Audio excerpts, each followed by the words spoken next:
Batter Shakib Al হাসানকে অভিজ্ঞতার জন্য হলেও চ্যাম্পিয়ন্স ট্রফিতে বিবেচনা করা যেত, এমনটাই বলছেন মিনহাজুল আবেদিন নান্নু। সেই সাথে আইসিসি ইভেন্টে লিটন কুমার দাসের পারফরম্যান্স বিবেচনায় নেওয়া উচিত ছিল বলেও মনে করেন সাবেক এই প্রধান নির্বাচক। সাকিব আল হাসান জাতীয় দলের হয়ে সবশেষ ওয়ানডে খেলেছেন 2023 সালের নভেম্বরে। সে বছর 22 ওয়ানডে খেলা সাকিবের ব্যাট থেকে এসেছিল 735 রান, 6টা হাফ সেঞ্চুরির সাথে 40 2টো ইনিংস ছিল তার ব্যাটে।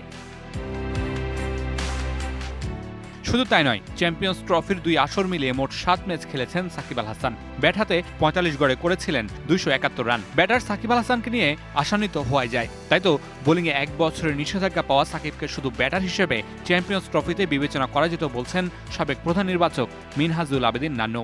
Shakib Al Hasan one of the greatest cricketer Bangladesh. এখানে কিন্তু ওর ব্যাটিং বোলিং সব পারফরমেন্সে কিন্তু আপ টু দ্য মার্ক। ওর এক্সপিরিয়েন্সটা যেহেতু আমাদের তামিম ইকবাল নাই, এখানে একটা এক্সপিরিয়েন্স প্লেয়ারকে কিন্তু অবশ্যই একটা সুযোগ দেওয়া উচিত ছিল এবং এটা দিতে পারত।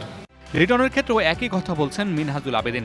একজন আনক্যাপড ক্রিকেটারের জায়গায় আইসিসি ইভেন্টে ভালো করা লিটনকে বিবেচনার পক্ষে তিনি।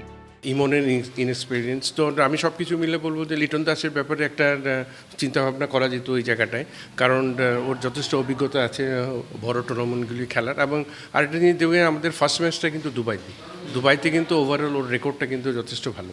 পেস ডিপার্টমেন্ট নিয়ে সন্তুষ্টি প্রকাশ করেছেন সাবেক প্রধান নির্বাচক, তবে শরীফুলকে বলছেন আনলাকি। পেস বোলিং ইউনিটটা যথেষ্ট ভালো হয়েছে, কারণ এখানে যে 6 থেকে 7 জন আমাদের লিডিং ফাস্ট বোলাররা আছে, ওটার মধ্যে থেকে 4 জনকে বেছে নিয়ে সেই জায়গায় আমি বলবো যে শরীফুলের জন্য ব্যাড লাক। ওভারঅল চ্যাম্পিয়ন্স ট্রফির দল নিয়ে সন্তুষ্টি প্রকাশ করেছেন মিনহাজুল আবেদিন। Mamunur Rashid, DBC news, Dhaka.